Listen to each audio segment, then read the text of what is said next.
အဖေမကောင်းခဲ့လို့ကျွန်တော်တို့မိသားစုတွေကျွန်တော်တို့မောင်နှမတွေမျက်နှာငယ်ရတာဒုက္ခရောက်ရတာဆင်းရဲရတာလို့အပြစ်မတင်လိုက်ပါနဲ့အမေပုံစံမကြခဲ့လို့ကျွန်တော်တို့မောင်နှမတွေမိသားစုတွေလောကရဲ့အလယ်မှာတိမ်ငယ်ရတယ်အရှက်ရရတယ်မျက်နှာငယ်ရတာရဲ့လို့အမေကိုလည်းအပြစ်မတင်လိုက်ပါနဲ့လမ်းမေးသေးတဲ့ကုံထမ်းစိုက်ကားနဲ့စီပင်အမိုက်သိမ်းတာဘာပဲဖြစ်ဖြစ်နောက်ပိတ်ဆုံးပြည်တစားကုံကူးတဲ့အဖေပဲဖြစ်နေမစေအောင်အဖေဟာအဖေပါပဲလေလမ်းဘေးမှာဈေးတောင်းခေါင်းရွက်ပြီးတော့မှတအိမ်ဝင်တအိမ်ထက်လဲရောင်းရတဲ့အမေပဲဖြစ်နေပါစေလမ်းကြိုလမ်းကြားပလုံကောက်ကျွေးရတဲ့အမေပဲဖြစ်နေပါစေနောက်ပိတ်ဆုံးကုံကုံပြောရရင်ပြည်တစားအမေပဲဖြစ်နေပါစေအမေဟာအမေပါပဲလေဘလို့အကြောင်းမျိုးတွေနဲ့ပဲပြဘလို့ကိစ္စတွေပဲရှိမိဘကိုတော့မပြစ်မှားမိစေနဲ့နော်မိဘကိုပြစ်မှားလို့မရဘူးအဖေဟာအဖေပဲအမေဟာအမေပဲလေ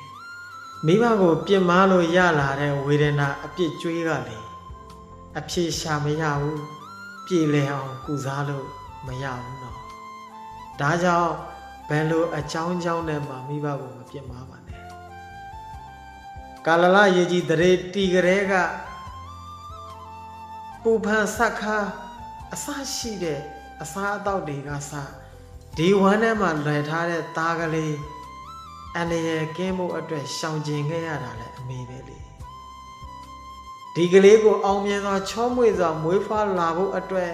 ချွေးနဲ့ရင်းပြီးတော့ရှာဖွေကျွေးမွေးခဲ့တာလည်းအဖေပဲလေအဲ့ဒီအန္တရာယ်တွေမကြောက်ရောက်အောင်စောင့်ရှောက်ပေးခဲ့တဲ့ကျေးဇူးတွေမွေးလာပြန်တော့လဲနှုတ်တိုက်အစာစားတတ်အောင်တင်ပေးလမ်းလျှောက်တင်ပေးအပေါ်အပါအလေးကျင်ကြီးကျင်ငယ်ကစားပြုစုဖယ်ရှားပေးခဲ့တာလေဒီအဖေနဲ့ဒီအမေပဲလေဒီကျေးဇူးတွေဘယ်နာသွားထားပါလဲနောက်ဆုံးကုံပြောလိုက်ရင်လမ်းဘေးမှာမွေးပြီးတော့ပြစ်ထားခဲ့တယ်မိဘမဲ့ကျောင်းမှာပြစ်ထားခဲ့တယ်ထားပါဦးလောကကြီးတဲ့ကိုရောက်အောင်ခေါ်လာပေးခဲ့တဲ့ကျေးဇူးတင်ပဲဆက်လို့မကုန်ပါဘူးလေဒါကြောင့်မိဘကိုဘလို့အခြေအနေမှာပဲဖြစ်လုံးဝမပြစ်မှားမိပါစေနဲ့အသာတတ်တို့ကိုကြည့်တော့မိဘကိုပြစ်မှားလိုက်တဲ့အပြစ်မြတ်စွာဘုရားနဲ့သာမတွေ့ဘူးတရားမနာလိုက်ရဘူးဟေ့ဆိုရင်အဲ့ဒီလိုလေးသာမကယ်တင်လိုက်နိုင်ရင်အဝီစီတန်းကြပါအဲ့ဒီအပြစ်ကတော့ကြေအောင်ကုလို့မရဘူးနှလုံးစိတ်ဝမ်းငြိမ်းချမ်းကြပါစေမိဘကိုကျေးဇူးဆက်တဲ့သားသမီးတွေလည်းဒီထက်မှကကျေးဇူးဆက်နိုင်ပြီးတော့နှလုံးစိတ်ဝမ်းချမ်းမြေ့စွာနဲ့မိဘကိုကျေးဇူးဆက်နိုင်တဲ့သားကောင်းယရနာသမီးကောင်းယရနာများဖြစ်နိုင်ကြပါစေတကယ်လို့မိဘကိုမေ့နေခဲ့တယ်ဆိုရင်တော့ကိုတက်ဆန်းသမျှလေးနဲ့မိဘကိုပြုစုလှုပ်ကြွေးထောက်ပံ့ဖို့ကျေးဇူးဆက်ဖို့မမေ့ပါနဲ့သမေနာ